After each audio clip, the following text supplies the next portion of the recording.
Shalom Bapak Ibu Saudara, kita melanjutkan pelajaran kita dari kitab Kejadian mengenai otoritas atau dominion ya. Mari kita baca dulu Kejadian pasal 1 ayat 26.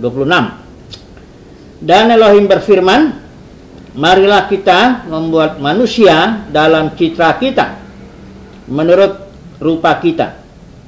Dan biarlah mereka berkuasa atas ikan-ikan di laut, dan atas burung-burung di langit, dan atas ternak, dan atas seluruh bumi, dan atas segala yang melata yang merayap di muka bumi.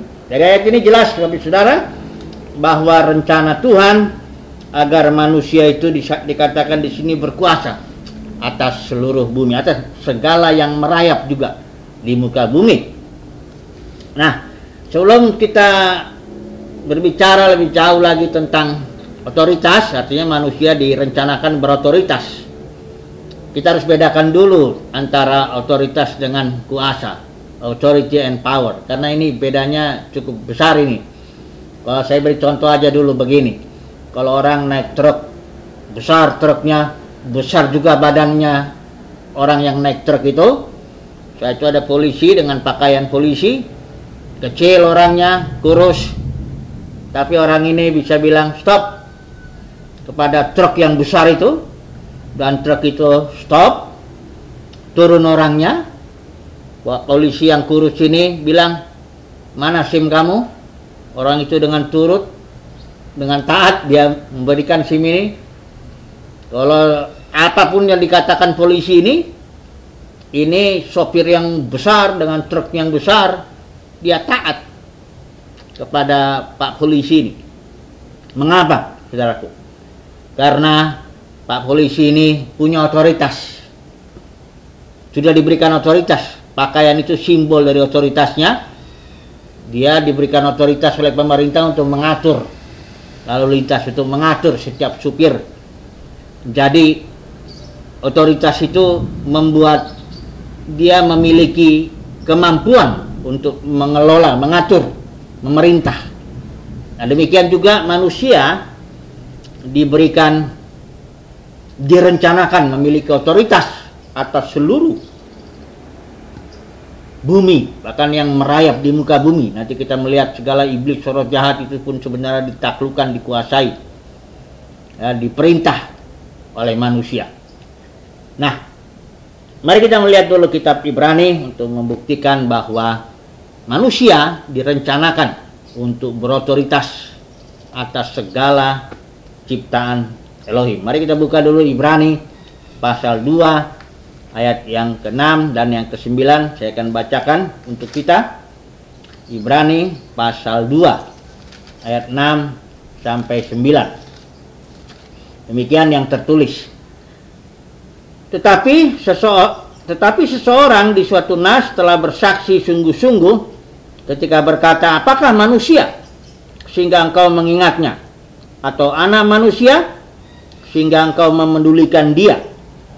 Engkau telah membuat dia sedikit lebih rendah daripada para malaikat, engkau telah memahkotai dia dengan kemuliaan dan hormat, dan engkau telah menempatkan dia di atas karya tanganmu.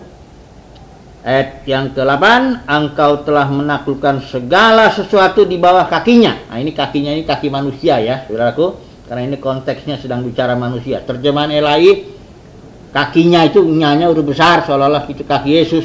Tapi Alkitab literal ini mengatakan bahwa engkau telah menaklukkan segala sesuatu di bawah kakinya. Nah, ini terjemahan yang kaki manusia, ini sesuai dengan konteksnya, sedang bicara tentang manusia.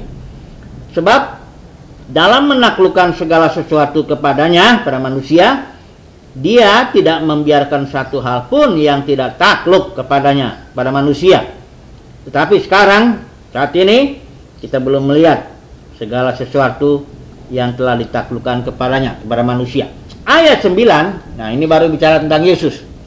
Namun kita melihat Yesus yang dimahkotai kemuliaan dan hormat, setelah dibuat sedikit lebih rendah daripada para malaikat melalui penderitaan kematian, sehingga dalam anugerah Elohim dia dapat merasakan kematian ganti semua orang, bukan sebagian orang, jadi semua manusia. Ini tidak bicara soal gereja atau apa, ini bicara soal manusia, ya. Jadi Yesus itu sekarang ini kita melihat dia yang sudah memerintah sebagai forerunner, katakanlah perintis bagi kita semua manusia.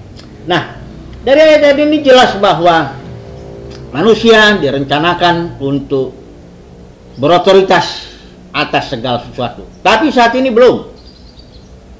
Kenapa? Karena ketika Adam dalam pencobaan di Taman Eden itu, dia takluk di bawah kuasa setan. Dia menyerahkan otoritas itu kepada iblis dan roh jahat. Jadi saat ini penguasa dunia saat ini itu iblis, roh jahat. Jadi dunia itu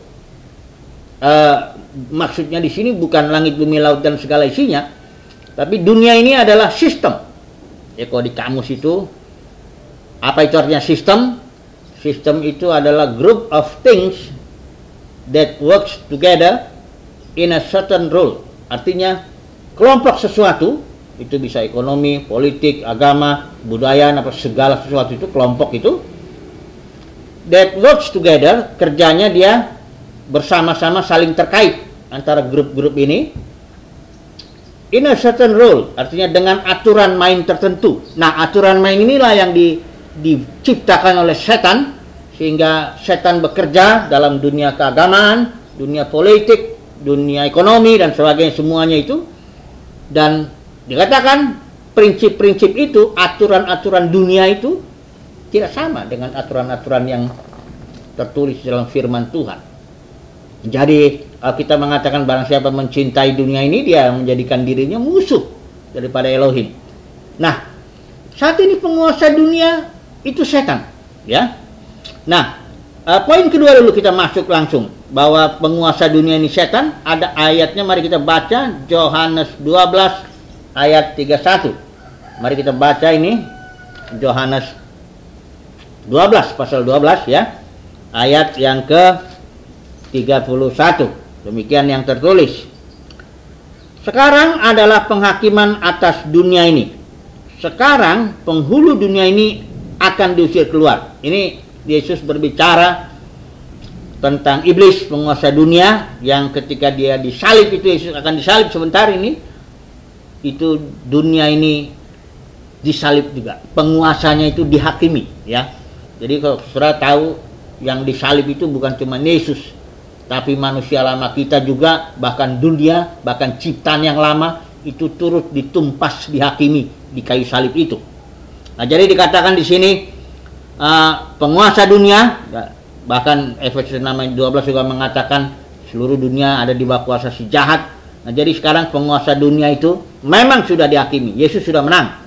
Yesus katakan, aku telah mengalahkan dunia. Tapi baru Yesus sebagai perintis kita. Nah, jadi nanti mari kita melihat ayat yang ke-32 dari pasal 12 ini, dikatakan di sini, dan jika aku ditinggikan dari dunia ini, maksudnya ditinggikan itu mati di kayu salib, mati bangkit dan naik sorga itu. Dan jika aku ditinggikan dari dunia ini, maka aku akan menarik semua orang kepadaku. Tak sebagian, semua. Karena ini masalah otoritas ini, Bapak Saudara. Jadi orang itu kenapa tidak mau datang kepada Tuhan Yesus? Ya, karena matanya digelapkan oleh ilah dunia ini. Alkitab katakan demikian. Sehingga mereka tidak bisa melihat terang Injil kemuliaan Elohim. Nah, jadi di sini di ayat 32 ini Yesus katakan, jika aku ditinggikan dari dunia ini, penghakiman itu jatuh kepada iblis, aku akan menarik semua orang kepada. Nah, cerita singkat ini mari kita coba langsung ambil kesimpulan aja. Ya. Bahwa pertama, semua manusia ditetapkan untuk memerintah atas segala sesuatu. Karena ini rencana Bapa. Semua manusia, Bapak Ibu Saudara. Tidak ada satupun yang tidak direncanakan untuk memerintah atau mengelola segala sesuatu. Ini yang pertama. Yang kedua, bahwa saat ini manusia belum memerintah. Jadi baru Tuhan Yesus sebagai perintis kita. Tapi ingat, Tuhan Yesus sudah mati ganti semua orang. Katakan Ibrani itu mengatakan demikian. Dan yang Yohanes juga katakan, Yesus akan tarik nanti semua orang datang kepadanya. Untuk saat ini, di zaman ini, Tuhan Yesus tarik sebagian yang namanya nanti buah sulung. Ini yang Tuhan nanti bersama dengan buah sulung ini, Tuhan akan tarik semua orang datang kepadanya. Jadi Bapak Saudara, keselamatan itu bukan soal percaya atau tidak. Memang itu syaratnya untuk boleh selamat, percaya. Tapi keselamatan itu lebih tepat disebut adalah tergantung otoritas. Manusia tidak mau percaya Yesus karena dia digelapkan matanya sehingga tidak melihat terang Injil, kemuliaan Allah, kemuliaan Elohim. Nah, Yesus juga bilang begini, bukan aku yang pilih kamu. Bukan kamu yang pilih aku, tapi aku yang memilih kamu. Karena Yesus bilang, tak ada seorang pun yang datang kepadaku, kata Tuhan Yesus, kalau tidak Bapa mengaruniakannya. Jadi ini soal otoritas, keselamatan itu soal otoritas. Siapa yang berotoritas? Saat ini Yesuslah yang berotoritas, walaupun karena dia belum datang, ya, otoritas masih di tangan setan. Mari kita lihat dulu Wahyu pasal 11 ketika sangkakala yang ke-7 ya ditiup, ya, terbukalah itu misteri Elohim itu. Mari kita melihat pasal 11 ayat yang ke-15.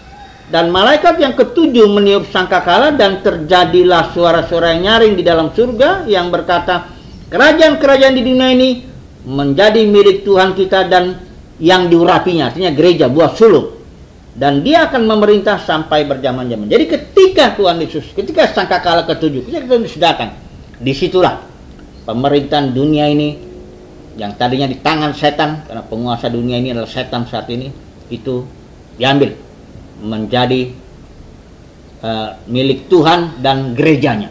Nah, ketika itulah baru satu persatu manusia ditarik untuk datang kepada Tuhan Yesus.